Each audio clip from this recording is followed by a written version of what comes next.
বর্ষায় কোথায় ঘুরতে যাবেন ভাবছেন? চলুন আজকে আপনাদের একটা জায়গার ট্যুর প্ল্যান শেয়ার করছি। খুব কম খরচে মাত্র 2 রাত 3 দিনে ঘুরে আসতে পারবেন এই জায়গা থেকে। এই জায়গার আকর্ষণের মূল কারণ এখানকার সুন্দর সুন্দর সব ওয়াটারফলস।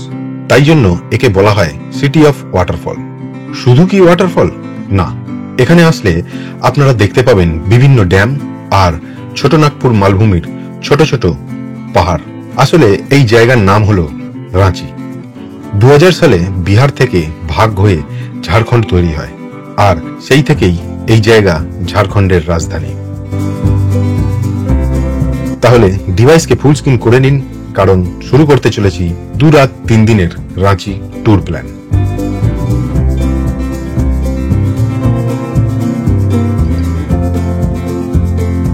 প্রথমে বলি রাঁচি পৌঁছাবেন কিভাবে। কলকাতা থেকে রাঁচি যাওয়ার জন্য বেস্ট অপশন হলো ট্রেন, তবে রাঁচিতে এয়ারপোর্টও আছে। ট্রেনে গেলে রাঁচি যাওয়ার জন্য সবচেয়ে সুবিধা হবে রাতের ক্রিয়যোগা এক্সপ্রেস ট্রেন ধরুন। এই ট্রেন প্রতিদিন হাওড়া থেকে রাত্রি 9:10-এ হাওড়া নিউ কমপ্লেক্স স্টেশন থেকে ছাড়ে, আর পরের দিন ভোর 5:20-তে রাঁচি পৌঁছে দেয়। এই ট্রেনে মাত্র 8 ঘন্টা 10 মিনিটে পৌঁছে যাবেন রাঁচি।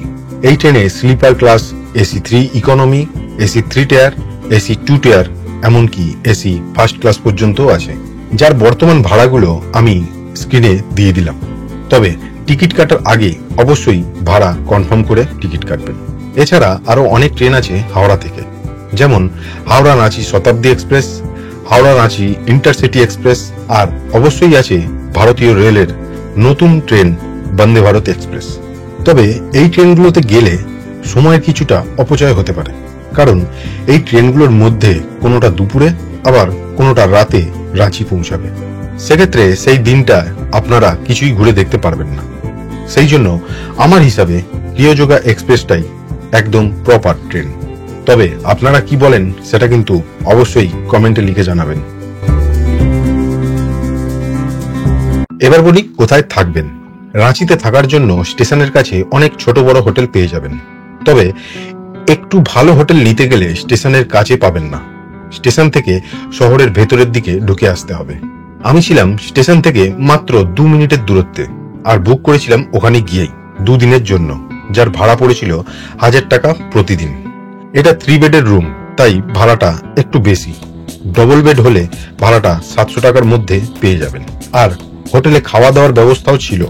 সেই জন্য খাওয়া দাওয়ারও কোনো অসুবিধা হয়নি এখানে থাকাকালীন। এছাড়া অনলাইনেও আপনারা অনেক হোটেল পাবেন, সেখান থেকেও হোটেল বুক করতে পারেন। তবে অনলাইন বুক করলে আপনাদের কিন্তু check out and check in time fixed থাকবে, কিন্তু এখানে এসে যদি বুক করেন তাহলে সেটা 24 আওয়ার্স চেক আউট টাইম থেকে।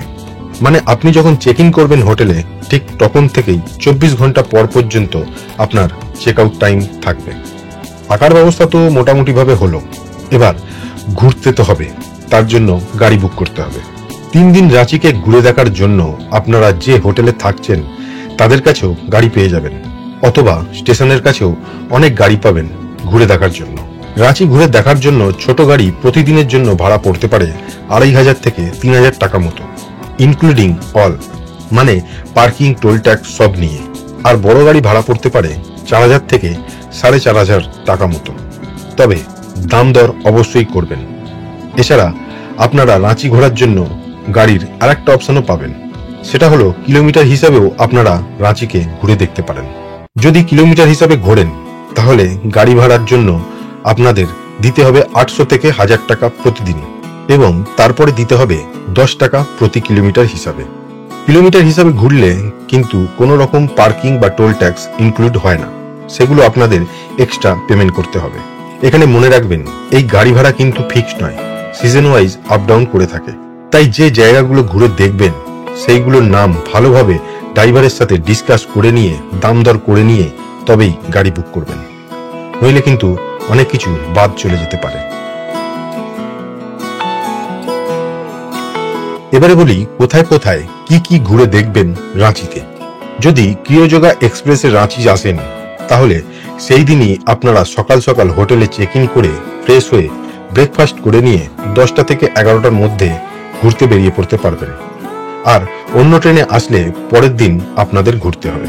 প্রথম দিন আপনারা যে যে জায়গাগুলো ঘুরে দেখবেন সেগুলো প্রধানত রাঁচি শহরের সামনাসামনি সব টুরিস্ট স্পট, যার মধ্যে প্রথমেই আপনারা দেখে নিতে পারেন সিধু কানু উদ্যান বা পার্ক। বাচ্চাদের জন্য এই পার্কটা কিন্তু ফেমাস। মঙ্গলবার ছাড়া সপ্তাহের সব দিনই এই পার্ক খোলা থাকে, কিন্তু আমি এই পার্কটা স্কিপ করেছিলাম। এরপরে বাইরে থেকে আপনারা দেখে নেবেন রাঁচি তথা ভারতের বিখ্যাত নিউরো ইনস্টিটিউট বা যাকে সংক্ষেপে বলা হয় রিনপাস। আর চলতি ভাষায় আমরা ছোটবেলা থেকে যেটা শুনে এসেছি তা হলো পাগলাগারো। এটা কিন্তু দুটো ভাগ আছে, একটা মেল একটা ফিমেল। এই যে গেটটা দেখালাম এটা হচ্ছে মেল, মানে ছেলেদের জন্য। ফিমেলটা রাস্তার অপোজিটে, সেটা এখন রাস্তার অপোজিটে যাওয়া যাবে না গাড়ি নিয়ে, যেহেতু এখানে নামতে দেয় না, মানে ভেতরে হেঁটে ঢোকার পারমিশন নেই। ব্যাংক রয়েছে, সেই ব্যাংকে গেলে যেতে দেবে। ওই ব্যাংকে যাওয়ার নাম করেই গেলাম।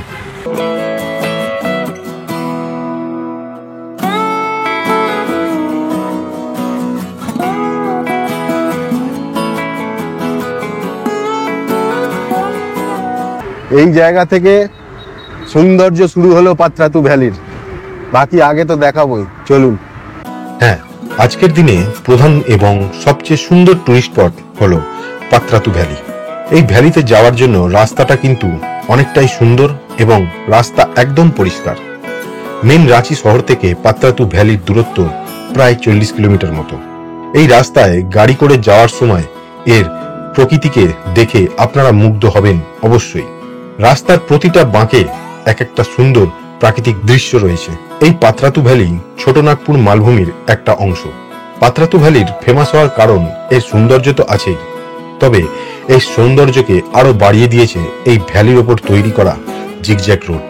এখান থেকে দূরে দেখতে পাবেন পাত্রাতু ড্যাম বা পাত্রাতু লেক।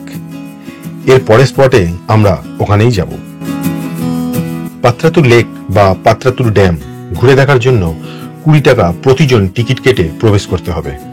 আর এই লেকটা ঘুরে দেখার টাইমিং সকাল 10টা থেকে সন্ধ্যে 6টা পর্যন্ত। এই ড্যাম তৈরি করা হয়েছে নলকারি নদীর ওপর পাত্রাতু থার্মাল পাওয়ার প্ল্যান্টের জন্য, যেটা বর্তমানে এনটিপিসির আন্ডারে। এই ড্যামের চারপাশটা হেঁটে ঘুরে দেখতে বেশ ভালোই লাগবে। আর এখানে রয়েছে একটা সুন্দর পার্ক, যেটা প্রধানত বাচ্চাদের জন্যই। এছাড়া এই লেকে আপনারা বোটিংও করতে পারেন। এখানে বিভিন্ন দামের বোট ভাড়া পাওয়া যায়। ঝাড়খণ্ড ট্যুরিজম আবার বেসরকারিভাবেও আপনারা এখানে বোটিং করতে পারেন। ঝাড়খণ্ড ট্যুরিজমের আন্ডারে যেসব ওয়াটার অ্যাক্টিভিটিগুলো আছে তার দামের লিস্টগুলো এখন আপনাদের সাথে শেয়ার করলাম। এখানে বোটিং ছাড়া jet ski, river cruise, paddle board, aqua cycle, অনেক রকমেরই ওয়াটার অ্যাক্টিভিটি করতে পারবেন। পাত্রাতু ড্যাম ঘুরে খিদে পেলে খেয়ে নিতে পারেন ড্যামের কাছাকাছি অনেক ভালো হোটেল আছে, সেগুলোর মধ্যে একটা থেকে আমি খেয়েছিলাম 7 সেন্স নামক রেস্টুরেন্ট থেকে। খাবারের টেস্ট কিন্তু এখানে ভালোই ছিল, আপনারাও ট্রাই করতে পারেন। লাঞ্চ করে দেখে নিন রক গার্ডেন। এটা একটা প্রকৃতির মাঝে তৈরি করা কৃত্রিম পার্ক। এই পার্কে প্রবেশ করার জন্য দিতে হবে 30 টাকা প্রতিজন, আর ক্যামেরা থাকলে তার জন্য দিতে হবে 100 টাকা। এই পার্কটা কিন্তু বেশ ভালোই তৈরি করেছে। কিছুক্ষণ সময় এখানে প্রকৃতিকে দেখতে দেখতে কাটিয়ে দিতে পারেন। আর এই পার্ক থেকে দেখা যায় রাঁচির অন্যতম নামকরা ড্যাম কাঁকে ড্যাম। এই ড্যামের জল থেকে প্রধানত পুরো রাঁচি শহরে পানীয় জল সরবরাহ করা হয়। এটাই ছিল প্রথম দিনের রাঁচিতে ঘুরে দেখার স্পট। এছাড়া আরো অনেক কিছু স্পট আছে, কিন্তু সেগুলো যদি টাইম পান তাহলে প্রথম দিন দেখতে পারেন, নইলে এগুলো দেখে হোটেলে ফিরে আসুন, রেস্ট নিন, অথবা পায়ে হেঁটে রাঁচি শহরটাকে ঘুরে দেখতে পারেন। দ্বিতীয় দিনে রাঁচি শহর থেকে বেরিয়ে দেখে নিন রাঁচির বেশ কিছু ওয়াটারফল। আজকের দিনে দেখবেন টোটাল 3টে ওয়াটারফল এবং থাকবে সুবর্ণরেখা নদীর ড্যাম। আজকের দিনে সবকিছু ঘুরে দেখতে কিন্তু বেশ অনেকক্ষণই টাইম লাগবে, কারণ সব স্পটগুলো বেশ অনেকটা দূরে দূরে। আর প্রতিটা ঝর্ণা দেখার জন্য অনেকগুলো সিঁড়ি ওঠানামা করে দেখতে হবে। আজকের দিনে বলতে পারি প্রায় 3000-এর কাছাকাছি সিঁড়ি আপনাদের ওঠানামা করতে হবে। তবে এতে ভয় পাওয়ার কিন্তু কিছু নেই, হাতে সময় নিয়ে আস্তে আস্তে ওঠানামা করবেন। আজকের দিনের প্রথম ওয়াটারফলস জোনা ফলস। রাঁচি স্টেশন থেকে এর দূরত্ব প্রায় 45 কিলোমিটার মতো। এই পথের প্রাকৃতিক সৌন্দর্য কিন্তু বেশ ভালো। পাহাড়ি পথের আঁকাবাঁকা পথ পেরিয়ে আপনাদের যেতে হবে জোনা ফলস। জোনা ফলস দেখার জন্য দিতে হবে 10 টাকা প্রতিজন এন্ট্রি ফি, আর পার্কিং এর জন্য দিতে হবে 20 টাকা। গাড়ি থেকে নেমে ফলসের কাছে যাওয়ার জন্য প্রায় 722টা সিঁড়ি হেঁটে আপনাকে যেতে হবে। এছাড়া এই জঙ্গলের পাশ দিয়ে গেলেও একটু কম সিঁড়ি হাঁটতে হবে। এই ফলসটা পুরোটাই পাহাড় আর জঙ্গলের মাঝে, তাই জন্য এখান থেকে হেঁটে যাওয়ার সময়ও পথের সৌন্দর্য কিন্তু ব্যাপক লাগবে। হেঁটে নামতে সময় লাগবে প্রায় 10 মিনিট মতো। এই ফলসটা দেখে প্রথমে আমি বেশ অবাকই হয়েছিলাম, কারণ এত সামনে থেকে এত সুন্দর ওয়াটারফল আমি এর আগে কখনো দেখিনি। এই ফলসের আর এক নাম আছে, সেটা হলো গৌতমধারা ফলস। এই ওয়াটারফল তৈরি হয়েছে গুঞ্জা নদীর জলপ্রবাহ থেকে, যেটা গিয়ে মিশেছে রাড়ু নদীতে। বর্ষাকালে জলের স্পিড এতটাই বেশি থাকে যে ভুলেও ঝর্ণার একদম কাছে যাবেন না, কারণ জলের পরিমাণ কখন বেড়ে যাবে তা কিন্তু কেউ বলতে পারবে না। তাই সাবধানতা অবলম্বন করে অবশ্যই প্রকৃতিকে এনজয় করবেন। এখানে অনেকক্ষণ সময় কাটিয়ে চলে আসুন পরের ওয়াটারফল সীতাফল দেখতে। সীতাফলসও দেখার জন্য দিতে হবে 10 টাকা প্রতিজন এন্ট্রি ফি, আর পার্কিং এর জন্য দিতে হবে 30 টাকা। এখানে কিন্তু মনে রাখবেন, আমি যেহেতু ডে ওয়াইজ গাড়ি বুক করেছিলাম, তাই আমাকে কোনো জায়গাতেই পার্কিং চার্জ দিতে লাগেনি।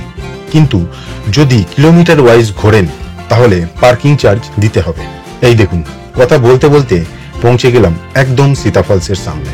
এই ওয়াটারফলস তৈরি হয়েছে রাড়ু নদীর জলপ্রবাহ থেকে, যে নদীর কথা আপনাদের জোনা ফলস দেখার সময়ই বললাম। এই সীতাফলসের উচ্চতা প্রায় 144 ফুট। ফলসের একদম কাছে যাওয়ার জন্য পার করতে হবে প্রায় 250টা মতো সিঁড়ি, মানে 250 সিঁড়ি নামতে হবে, আবার দেখা হয়ে গেলে 250 সিঁড়ি উঠতে হবে। টোটাল 500 সিঁড়ি আপনাদের হাঁটতে হবে। আজকের দিনে সব ওয়াটারফলস গুলোর মধ্যে এখানেই সবচেয়ে কম সিঁড়ি হাঁটতে হবে। এই সীতাফলসের একদম কাছে যাওয়ার জন্য একটু জল পার করে তবেই যেতে পারবেন। তবে এটা কিন্তু একটা ঘোরার মজার মধ্যেই পড়ে। আর চারিদিকে পাহাড় অথবা বলতে পারেন ছোটনাগপুর মালভূমির টিলা দিয়ে ঘিরে থাকার জন্য জায়গাটা কিন্তু বেশ সুন্দর লাগবে। আর একটা কথা, এখানে যতগুলো ওয়াটারফলস দেখবেন সব কিন্তু বিকেল 4টের মধ্যে দেখে নিতে হবে, কারণ সব জায়গায় জঙ্গল বেষ্টিত বলে সন্ধ্যের আগে ওয়াটারফলসগুলো প্রবেশ বন্ধ হয়ে যায়। সীতাফলস দেখা হলে এবারে চলে আসুন গেতালসুর ড্যাম দেখতে। এই ড্যাম সুবর্ণরেখা নদীর ওপর তৈরি। 1971 সালে ঝাড়খণ্ডের রামগড় ডিস্ট্রিক্টে তৈরি করা হয় এই ড্যাম। বর্তমানে এই ড্যামকে কেন্দ্র করে গড়ে উঠেছে রাঁচির ফেমাস পিকনিক স্পট। প্রায় 717 বর্গ কিলোমিটার জায়গা নিয়ে তৈরি এই ড্যাম। এই ড্যামেরই একটা জলাধার থেকে তৈরি হয়েছে হুন্ড্রু ফলস। গেতালসুর ড্যাম দেখে চলে আসুন হুন্ড্রু ফলস দেখতে। এই ফলসের মেন স্ট্রিম হলো সুবর্ণরেখা নদী। এই ফলসে এন্ট্রির জন্য দিতে হবে 10 টাকা প্রতিজন, আর গাড়ি পার্কিং এর জন্য লাগবে 30 টাকা। হুন্ড্রু ফলসের কাছে যেতে প্রায় 745টা সিঁড়ি নামতে হবে। রাঁচিতে যতগুলো ফলস দেখবেন সবেতেই নামতে হবে, আর দেখা হয়ে গেলে উঠে আসতে হবে। এতগুলো সিঁড়ি উঠতে কিন্তু বেশ কষ্টকর, তাই থেমে থেমে উঠবেন। আজকের দিনে সবচেয়ে বেশি সিঁড়ি পার করতে হবে এই হুন্ড্রু ফলসে। হুন্ড্রু ফলস হলো ভারতের 34 নম্বর উচ্চতম ওয়াটারফলস, যার হাইট প্রায় 322 ফুট। কিন্তু সেটা দেখে হয়তো বোঝা যাবে না, সত্যি মন মুগ্ধ হওয়ার মতো এই ওয়াটারফলস। প্রায় 3 থেকে 4টে ধারা নিয়ে তৈরি হয়েছে এই হুন্ড্রু ফলস। কিন্তু একটা কথা মাথায় রাখবেন, কোনো রকম ভাবেই এই ফলসের সামনে যাবেন না। গেলে সেটা বিপদ যেমন হতে পারে, তেমনি আইনত দণ্ডনীয়। যেহেতু এই ওয়াটারফল সুবর্ণরেখা নদীর মেন স্ট্রিমের প্রবাহ, তাই যে কোনো সময় জলের পরিমাণ বেড়ে যেতে পারে। তাই নিজেদের সুরক্ষার কথা ভেবে নিয়েই ঘুরে দেখুন এই অকৃত্রিম সুন্দর জলপ্রপাত। আমার মনে হয় এতগুলো সিঁড়ি ওঠানামার কষ্টটা হয়তো এখানে আসলে ভুলেই যাবেন।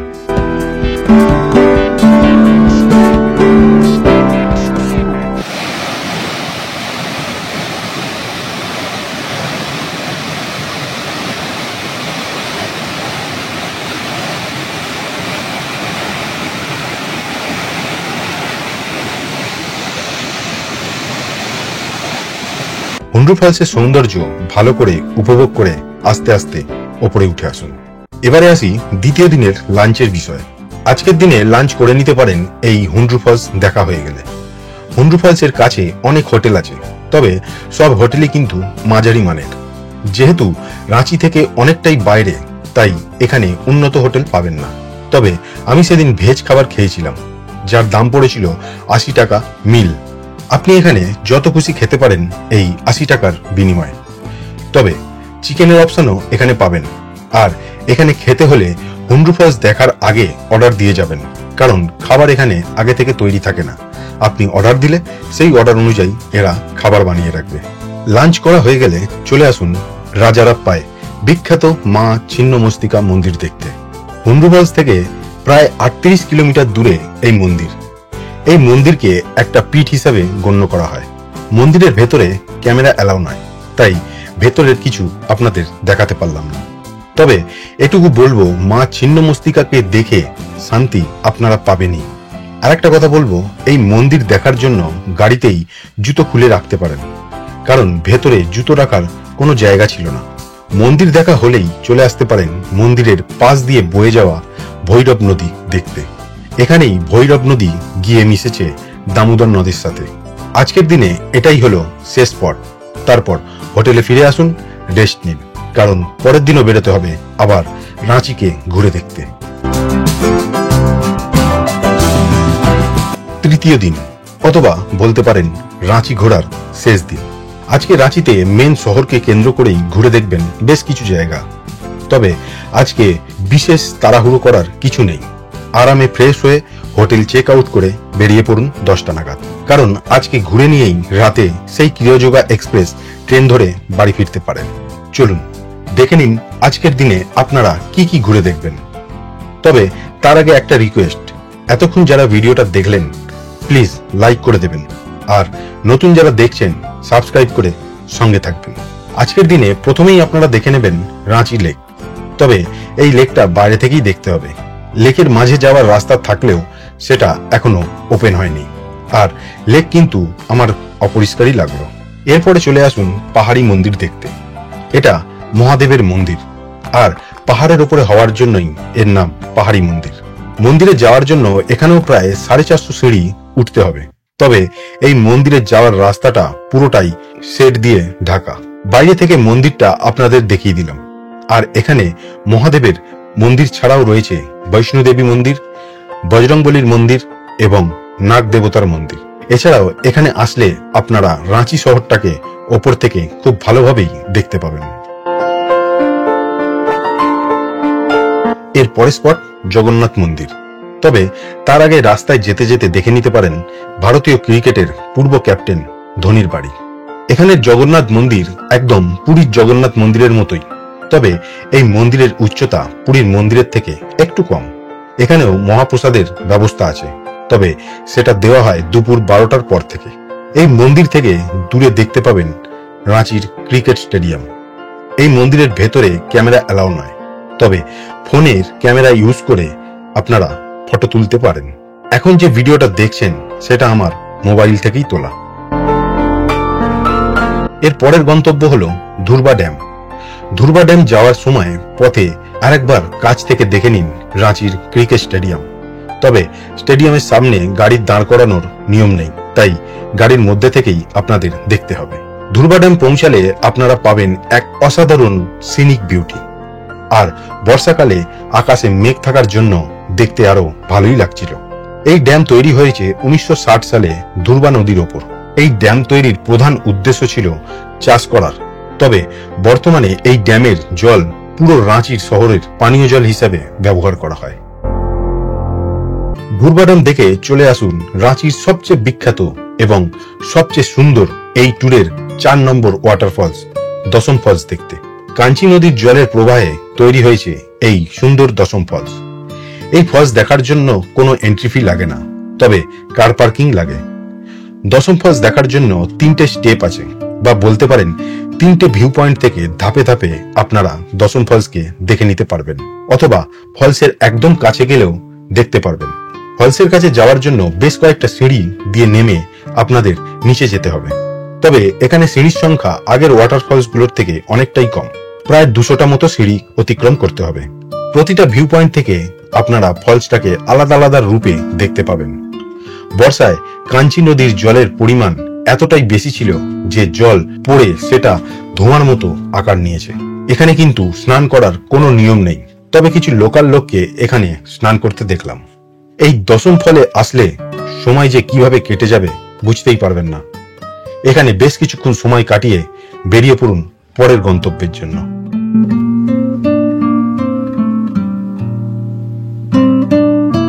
পরের গন্তব্যে যাওয়ার সময় আপনারা যে রাস্তা দিয়ে যাবেন বা বলতে পারেন যে জায়গার উপর দিয়ে যাবেন তার নাম হলো তাইমারা ঘাটি। এই জায়গা নিয়ে একটা ভুল কাহিনী আছে, যেটা হচ্ছে এই জায়গায় নাকি বলা হয় ভূত আছে। গাড়ি দাঁড় করানো থাকলে গাড়ি নাকি নিজে নিজেই চলতে শুরু করে। যাই হোক, এসব ভুল কথায় কান না দিয়ে আজকের লাঞ্চটা সেরে নিন। তাইমারা ঘাটি পেরোনোর পর সূর্য মন্দির যাওয়ার আগে রাস্তায় অনেক ভালো রেস্টুরেন্ট পেয়ে যাবেন, সেখান থেকে আপনারা খেয়ে নিতে পারেন। আমি খেয়েছিলাম আনন্দ মিষ্টান্ন নামে এক রেস্টুরেন্ট থেকে। খাবারের টেস্ট কিন্তু এখানে ভালোই ছিল আর দামও ছিল ঠিকঠাক। ট্রাই করতে পারেন। খাওয়া হলে চলে আসুন আজকের দিনের শেষ স্পট অথবা এই রাঁচি ট্যুরের শেষ স্পট সান টেম্পল দেখতে। এই মন্দিরও দেখার জন্য জুতো আপনাদের গাড়িতে রেখে আসাই ভালো। আর এখানে কোনো পার্কিং চার্জ নেই আর এন্ট্রি ফিও নেই। এই সূর্য মন্দিরটা বেশ বড় এবং অনেকখানি জায়গা নিয়ে তৈরি। মন্দিরের ভেতরে ক্যামেরা অ্যালাউ নয়, তবে মন্দিরের ভেতরের কারুকার্য কিন্তু বেশ সুন্দর। সূর্য মন্দির সব জায়গাতেই হয়ে থাকে একটা রথের মতো, যে রথ টেনে নিয়ে যায় সূর্যের 7টি ঘোড়া। মন্দিরের ভেতরে সূর্যের আলো প্রবেশের জন্য সূর্যের মতো ডিজাইন করা আছে, যেখান থেকে সূর্যের আলো ঢুকে মন্দিরটা আলোকিত করে রেখেছে। এই মন্দিরে আপনারা চাইলে অনেকক্ষণই টাইম স্পেন্ড করতে পারেন, কারণ এতটাই ভালো লাগবে ঘুরে দেখতে আর জায়গাটা এতটাই সুন্দর যে টাইম স্পেন্ড করতে ইচ্ছাও করবে। আর সেরকম তাড়াহুড়োও নেই, কারণ এটাই ছিল লাস্ট স্পট। এরপরেই আপনারা ফেরত চলে যাবেন রাঁচি স্টেশনে। এই ছিল 2 রাত 3 দিনের রাঁচির ট্যুর প্ল্যান। আশা করি আপনাদের ভালোই লাগলো, আর আমি চেষ্টা করলাম সমস্ত রকম ইনফরমেশন শেয়ার করার। যদি কোনো কোশ্চেন থাকে তাহলে অবশ্যই কমেন্টে জানাবেন, আর ভালো লাগলে ভিডিওটা লাইক করে দেবেন। কনক্লুশনে বলবো, এই রাঁচি ট্যুরের সাথে আপনারা নেতারহাট আর বেতলাটাও অ্যাড করে নিতে পারেন, তবে সেখানে আরো 2 রাত 3 দিন বাড়াতে হবে, মানে টোটাল হয়ে যাবে 5 রাত 6 দিনের। সেক্ষেত্রে গাড়ি ভাড়াও বাড়বে, আবার হোটেলের খরচও বাড়বে। আর চাইলে আলাদা আলাদা করেও আপনারা গিয়ে দেখতে পারেন। আমি সেবারে শুধু রাঁচিটাই ঘুরেছিলাম, তাই এই রাঁচির ট্যুর প্ল্যানই আপনাদের সাথে শেয়ার করলাম, যেটা খুবই কম সময়ে মাত্র 2 রাত 3 দিনে আপনারা ঘুরে দেখে বাড়ি ফিরে আসতে পারবেন। সব শেষে বলবো, যারা সাবস্ক্রাইব করেননি প্লিজ সাবস্ক্রাইব করে বেল আইকনটা প্রেস করে দেবেন। রাঁচি ট্যুর নিয়ে প্রতিটা দিনের ভিডিও আগেই আমার চ্যানেলে দেওয়া আছে, দেখে নিতে পারেন। আজকের মতো টাটা, দেখা হবে নতুন কোনো জায়গা নিয়ে। সবাই ভালো থাকুন, সুস্থ থাকুন আর দেখতে থাকুন, ঘুরতে থাকুন আমার সাথে ডিজিটালি।